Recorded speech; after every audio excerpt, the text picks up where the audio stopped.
हाय मैत्रिणींनो, माझ्या सुईधागा चॅनेलमध्ये आपले मनापासून स्वागत आहे. आज आपण शिवणकाम करताना नवशिक्यांकडून होणाऱ्या 10 सामान्य चुका आणि त्या कशा टाळायच्या हे पाहणार आहोत. मोजमाप नीट न घेणे, चुकीचे माप घेतल्यामुळे कपडा व्यवस्थित फिट बसत नाही. फॅब्रिकची पूर्वतयारी फ्री वॉश न करणे, काही कपडा धुतल्यानंतर आकसते. कटिंगपूर्वी फॅब्रिक सरळ न ठेवणे, कपड्याचा आकार बिघडू शकतो. चुकीची सुई वापरणे, वेगवेगळ्या फॅब्रिकसाठी वेगवेगळ्या प्रकारच्या सुया लागतात. धाग्याचा ताण, थ्रेड टेन्शन तपासून न घेणे, शिवण सैल किंवा खूप घट्ट होऊ शकते.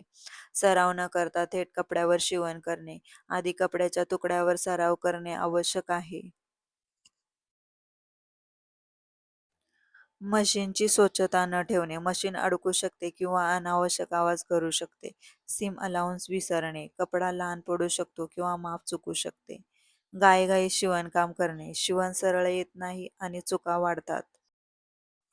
घाईघाई शिवणकाम करणे, शिवण सरळ येत नाही आणि चुका वाढतात.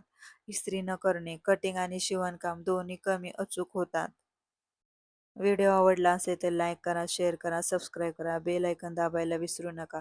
सुई धागा जिथे प्रत्येक टाका काहीतरी नवीन शिकवतो. चला भेटूया नेक्स्ट व्हिडिओमध्ये.